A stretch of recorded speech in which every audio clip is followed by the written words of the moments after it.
Welcome to Agri-Pulse Newsmakers, where we aim to take you to the heart of ag policy. I'm Lydia Johnson. Our guest this week is Illinois Democrat Representative Eric Sorensen, who joins us to discuss rural voter perspective and what a Harris presidency could mean for agriculture. But first, here's this week's headlines. Farmers, retailers, and lenders are urging lawmakers to pass a new farm bill by the end of this year. Speakers testified in front of the House Ag Committee this week, saying the bill would help offset the impact of falling crop prices, as well as high production costs and interest rates next year. Farmers also say they are falling deeper in debt as production costs remain high during a period of low commodity prices. Committee Chairman G.T. Thompson is open to having a pre-conference negotiation with the Senate Ag Committee. However, Senate Ag Chairwoman Debbie Stabenow still has not released the text of her Farm Bill draft. A recent report by the United Nations agencies says nearly 1 out of every 11 people globally faced hunger last year. The UN wants to reach its zero hunger goal by 2030. According to the report, about 733 million people faced hunger in 2023. If the trend continues, an estimated 582 million people will still be undernourished in 2030.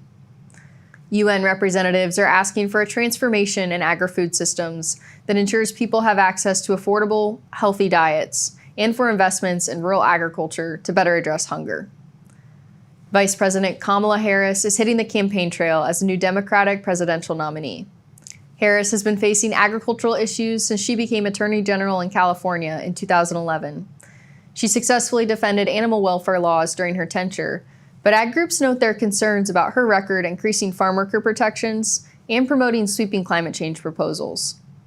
Harris was one of 14 Democratic co-sponsors of a Green New Deal resolution in 2019 that laid out a sweeping plan for reducing greenhouse gas emissions. During her short campaign for president in 2019, Harris expressed support for educating the public about the impact of food choices on climate change. Congressman Eric Sorensen sits on the House Ag Committee. We began our conversation discussing his perspective on Biden's choice not to run for re-election.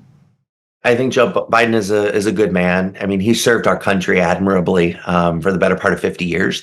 I was the 17th House Democrat to say that he should step aside because we do need new leadership. I was listening to my folks back home, my constituents, and they want somebody that is going to have this good vision for what is ahead. And so I'm excited for what we have going forward today. And what should agriculture in particular expect from a Harris presidency, and how could that differ from a Biden presidency? Look, I think one of the things that we've got to look forward to going forward is the increasing uncertainty in the markets. I hear that from our producers back home, that we need to make sure that we're doing what's right to solidify the export markets, to decrease the amount of time it takes for us to export. But then also, a lot of folks back home and in the agriculture sector are worried about what happens on the world stage. Back home in Illinois, Illinois is one of the leaders in producing corn and soy. We do it so well in this part of the world because this is some of the most fertile land in the world, between Chicago and Des Moines, Iowa. This is the place not only where we have fertile soil, but as the only meteorologist in Congress, understanding that this is the place where we have the even amount of seasons to help keep that fertility in the soil. And so as we are really good in growing, we also have to make sure that there's a market there for selling. Analysts have said that rural voters in swing states this year are particularly focused on more national issues. So in your opinion, what do you think are some of the biggest issues for rural voters, and particularly your voters in Illinois' 17th district? Yeah, I actually spend more time in small towns, where the population sign is 1,000. I spend more time there than I do in the big cities like Rockford and Peoria. And I think we have to have a focus on our small communities because, not only are our farm families, in my district and around the Midwest so important, we have to make sure that these communities are too. So it's making sure, what are we doing to make sure that it isn't just a grain elevator that is supplying jobs in our small towns? How are we making sure that, the small town medical clinic works? How are we making sure that the small town machine shop works? How are we making sure that there are teachers for the schools? Those are the things that we've got to focus on in middle America, as opposed to some that only just want to argue, whatever the social issue is of the day. I'm not about that. I'm just about finding the solutions for small town middle America. And Aggies and farmers have repeatedly told us that getting a farm bill is a big priority, and you were one of 4 Democrats to vote in favor of the House Farm Bill. What ultimately swung you to vote in favor of it? Yeah, since I came to Congress, I made sure that I was listening to the folks back home. I don't have a background in politics, being the meteorologist, right? And so I will be honest with you, I'm not comfortable listening to the people here in Washington to guide me. I have to listen to the people back home. And so one of the things that they were telling me is we have to make sure that we're bolstering crop insurance. Crop insurance is so important. As I know, we're getting more times of extreme weather, but then we're getting more times of drought in between. And so it is harder today, in many instances, to make it go. So making sure that crop insurance is stable is important. And then going back to the farm families and Farm Bureau and saying, hey, now that we have text, what do you think of this? Is this good enough for you? And then when they said, yes, it is good enough for us, it's not perfect. We want to make sure that we continue to move it forward. Okay. And then I was a yes vote because my constituents told me to be a yes vote. Nobody else did. And looking back on it, it was the right decision because I had earned the trust of the people for 20 years, being their weatherman, right? If I would have heard from them, yes, it's good enough, Congressman, and then I voted no, then I wouldn't be listening to them. I wouldn't be putting them first. And then I would lose the trust of the people in that very first committee markup vote. We'll be right back with more from Congressman Eric Sorensen right after this. Regenerative poultry production is a process by which nature can actually recapture and restore the energy that is being taken out of a space. Farm Credit helped Rahi build his dream of regenerative poultry farming and encouraging fellow immigrants to find community in agriculture. Nothing beats a farm. I'm just pursuing happiness. Learn more at farmcredit.com/beginning. Spring floods, fall floods. There's extreme fires, extreme drought. Our farm is more resilient through the use of cover crops. We have better drought stress tolerance. When it all boils down to it, these USDA climate programs are good for Main Street America. All that increase, it's going back into the economy. If you're smart farming, you're also climate smart farming. Welcome back. Before being elected to Congress, Representative Sorensen was a meteorologist. He says there is room for improvement in developing climate-resilient policies in the Farm Bill. I think that there's always improvement to be made. And quite simply, when I talk about how the environment is changing, I'm a firm believer as the only meteorologist in Congress. We don't have a silver bullet to solve the problem, okay? But we have silver buckshot. Now, what does that mean? It means that we have to go and analyze what's going on a yearly basis to make sure we can understand what will work in agriculture today. But then we have to go back tomorrow and look at it again to see if there's something that we missed, right? And so I think that is the type of approach that we need. And we need to make sure that this smart ag moving forward is something that it isn't pushed on everyone. I don't believe in that either. But I do believe that we need to have the incentives. We need to have the rebates there for people who want to make those decisions that will not only positively affect their farming operation, but it also positively affect their kids and their grandkids. Are you worried that improvements to the commodity title and crop insurance could be lost if Democratic leadership takes over the House next year? No, I mean, those are things that I'm going to fight for, right? And I said that to Chairman G.T. Thompson. He called me up after my Farm Bill vote. And he said, you know what, Congressman? He goes, I thought it was a mistake at first. He goes, how did the meteorologists vote for this? And I told him, I said, I listened to my constituents. But then also they told me it was a good bill, but it's not a great bill. And I said, Chairman, I want to work with you to make sure that we get the things in here that we need, that we're able to now work with Senator Stabenow. We need to see the text from the Senate bill so that we can work on these things together. But then I told the chairman, I said, look, I said, we work together, and then it will be my job to be able to go to my Democratic colleagues to say, this is a good bill. Because we all, in the end, have to feel good about this farm bill. You know, I've talked with a lot of members of Congress that go back many, many years. And everybody who has worked to pass a farm bill has said when we got it to the end, when we were able to vote on it, it was good. It made us feel good, right? We need to get to that today because right now we're not there. Well, Representative Sorensen, thank you so much for joining us today. Always great to be with you. We'll be right back with our panel discussion. But first, our Jake Sikowski has more on the open Senate seats and the 2024 election in this week's Map It Out. Since Joe Biden's decision to end his reelection effort, new uncertainty exists in swing state Senate races. 34 Senate seats are on the ballot this November's general election, and this map shows states where Senate elections are happening and the party of the last incumbent. Of these races, 10 seats are held by Republicans, 20 by Democrats, and 4 by independents.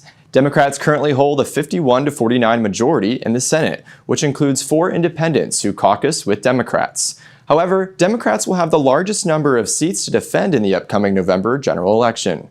Current analysis by the Cook Report indicates a handful of toss-up races, including seats currently held by Sherrod Brown of Ohio, John Tester of Montana, Jackie Rosen of Nevada, and the Michigan seat being vacated by the retiring Senate Agriculture Committee Chairwoman Debbie Stabenow. For Agri-Pulse, I'm Jacob Sikowski. Farmers are always there for each other. We shed tears together, we celebrate together, but we also grow together. Farm Bureau is the largest general farm organization in the country. We have the farmers' back. If you're a farmer and you're not a member, we would welcome you into our Farm Bureau family. And if you want to know more about agriculture, come be part of this great family. The Senate and House Ag Committees are busy working on the next Farm Bill, which will cover commodities, specialty crops, livestock, and more. This legislation will impact every farmer, rancher, and rural business for the next 5 years. Make sure you don't miss insights and analytics that only Agri-Pulse and its top-notch team of well-connected experts can provide. Register today for a free trial at agripulse.com and click the subscribe button, or email us at pam@agri-pulse.com. You don't want to miss this Farm Bill coverage. Welcome back to Agri-Pulse Newsmakers. This week's panel is going to focus on the upcoming election and the possible changes ahead for agriculture. We're joined this week by Ethan Lane with the National Cattlemen's Beef Association and Mike Stranz with the National Farmers Union. Mike, we'll start with you first. Over the weekend, Joe Biden chose not to run for re-election and endorsed Kamala Harris. What would a Harris presidency mean for agriculture?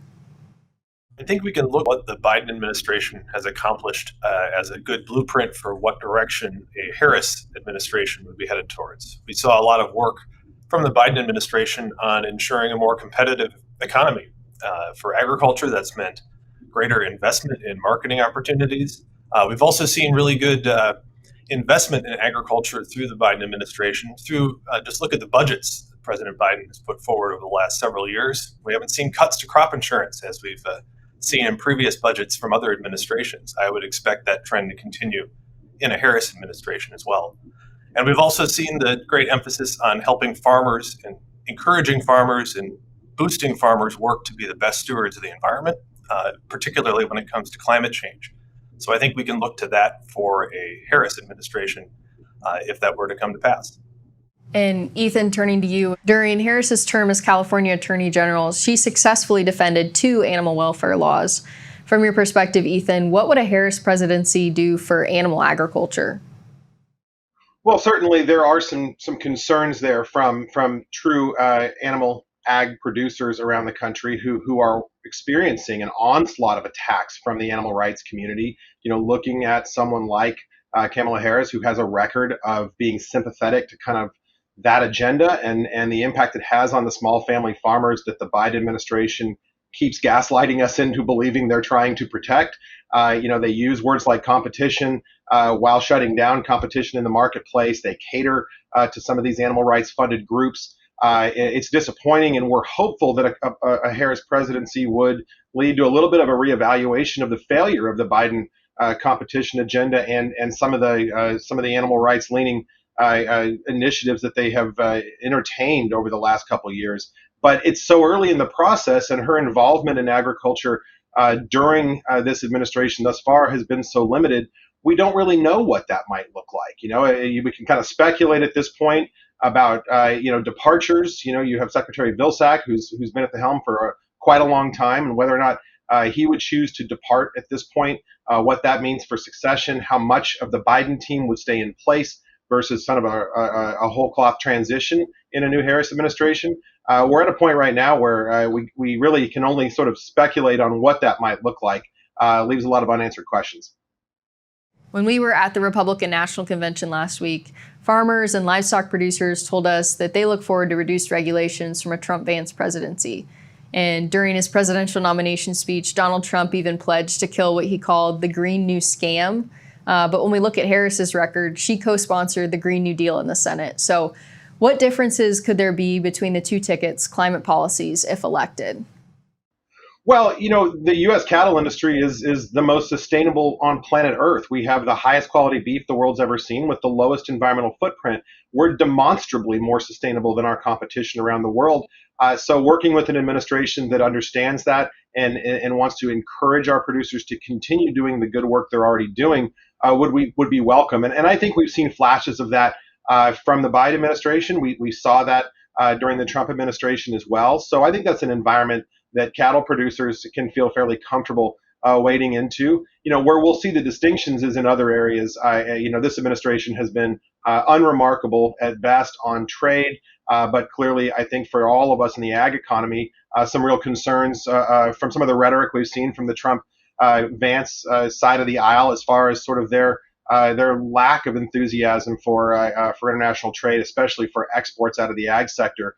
Pluses and minuses to both, and that's something I think we're all going to have to weigh moving into the fall and figure out where, as an ag economy, we need to educate whoever comes in the new administration as to what farmers and ranchers in the U.S. really need to be competitive and stay successful. We'll be right back with more from our panel right after this. It's not as simple just to wake up one day and go, I want to be a conservation farmer. You're changing how your farming practice is done. You're changing your operation. Farm Credit supported John and Kelly Watley as they shifted to more sustainable farming, improving the environment where they farm and live. Learn more at farmcredit.com/climate. Spring floods, fall floods. There's extreme fires, extreme drought. Our farm is more resilient through the use of cover crops. We have better drought stress tolerance. When it all boils down to it, these USDA climate programs are good for Main Street America. All that increase, it's going back into the economy. If you're smart farming, you're also climate smart farming. Welcome back. There are a handful of toss-up districts in the upcoming election. Mike Stranz with the National Farmers Union says the Farm Bill and the need for competition are some of the most important issues for farmers and rural voters. There's a lot of emphasis, of course, on what's going on right now on the Farm Bill, and we've heard a lot of discussion from the agriculture committees on the work that's been done on the House side and the work that's still going on the Senate side to get some sort of bipartisan passable Farm Bill through. Another topic that has come up time and again from family farmers and ranchers has been the need for competition and how the Biden administration has made big steps forward towards enforcing the Packers and Stockyards Act. This is, of course, coming from family farmers and ranchers themselves. And then, of course, on climate initiatives, we've been seeing the ways that those investments in building a stronger response to climate change through agriculture, through incentives, through the different nations and farm groups that are part of efforts to do just that. We're starting to see the fruits of that through a lot of the investments through the Inflation Reduction Act and climate initiatives there. So those are some of the big things that have come up amongst farmers and ranchers across the country that I've seen. And I think that sort of interest will continue through November.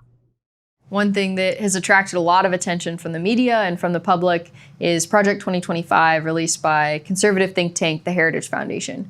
It proposes massive cuts to crop insurance and nutrition programs. Mike, do you believe that any of these proposals are likely to really go into effect with a Trump-Vance presidency? Well, we've seen this sort of proposal from the Heritage Foundation, a pretty major think tank in Washington, and we've seen these sorts of proposals in budgets from President Trump before as well, things that would cut the farm safety net, that would reduce crop insurance protections, would really undermine a lot of the farm safety net as it stands. Does it have a chance of passing? Well, it's certainly not part of the Farm Bill debate right now. And there's other provisions in that proposal in Project 2025 that would also make some other changes to the board, particularly to checkoffs and things like that. So I think there's a lot to watch, a lot of proposals out there that might not pass up or down right away or will be introduced as legislation, but those ideas are out there, and it's something that agriculture needs to be mindful of. And Ethan, how about you? From your perspective, what components of Project 2025 could we see from a Trump-Vance presidency? Yeah, look, the Heritage Foundation is no friend to American agriculture. They never have been. They hate the commodity checkoff programs. They tend to always be on the other side of farmers and ranchers. I think President Trump was very wise to distance himself from the 2025 project. There are other initiatives through the America First Policy Institute that I think are probably more rooted in reality and grounded in the voices of my producers around the country and others, and reflect those real needs of farmers and ranchers. And, President Trump in his past term in office showed that was a real focus for him, and something that he put a lot of emphasis on, truly listening to producers on the ground. And so I don't anticipate that Project 2025 having any real seat at the table in a new presidency, and to Mike's point, I think it would be kind of a difficult lift on the Hill as well, as far as any real support for it beyond the headlines. Wonderful. Well, Ethan and Mike, thank you both so much for joining us today. Thanks, Lydia. We'll be right back with more Agri-Pulse Newsmakers after this. But first, our Jake Sikowski has more on U.S. farm debt and asset growth in this week's Ag by the Numbers. Farm sector debt is increasing, but rising asset values are helping to keep farm operations financially stable, according to the Economic Research Service. Rising farmland and machinery prices are likely driving the growth in outstanding loans, in addition to farm size growth. This graph shows the growth of farm debt and assets from 2017 to 2024. Total farm debt is expected to reach over $547 billion this year, a 40% increase since 2017, and more than a 5% increase from last year. Experts say that low interest rates in 2020 and 2021 may have influenced farmers' decisions to take out loans in those years. The value of assets, including real estate and machinery, is predicted to be over $4 trillion in 2024, a 42% increase from 2017. Operations whose owners reported farming as their primary occupation hold 88% of total farm sector debt, despite only representing 48% of all farms. For Agri-Pulse, I'm Jacob Zakowski. Looking closer, seeing further. That's how we do it. At Curious Plot, we're driven to find what's next for agriculture, animal care, and food. We stay curious because that's what it takes to grow understanding. That's how we plot strategies and tell stories that get results time after time. Marketing, communications, and consulting that look closer and see further. Curious Plot. We can't wait to help you tell your story. The Senate and House Ag Committees are busy working on the next Farm Bill, which will cover commodities, specialty crops, livestock, and more. This legislation will impact every farmer, rancher, and rural business for the next 5 years. Make sure you don't miss insights and analytics that only Agri-Pulse and its top-notch team of well-connected experts can provide. Register today for a free trial at agripulse.com and click the subscribe button, or email us at pam@agri-pulse.com. You don't want to miss this Farm Bill coverage. Welcome back. Before we let you go, here's what's on the horizon for the upcoming week. Next week is the final week that both chambers of Congress will be in session before the August recess. USDA's monthly agricultural prices report comes out on Wednesday. And the department will also release its yearly report on agricultural land values on Friday. As always, stay tuned for the latest on this and more at agripulse.com. For Agri-Pulse Newsmakers, I'm Lydia Johnson. Thanks for watching. Newsmakers is a production of Agri-Pulse Communications. You can also find our new content on YouTube and wherever you get your podcasts. And don't forget to follow Agri-Pulse and our correspondents on social media to get breaking news and more. For agriculture, trade, food, environment, and regulatory news, your source is agripulse.com.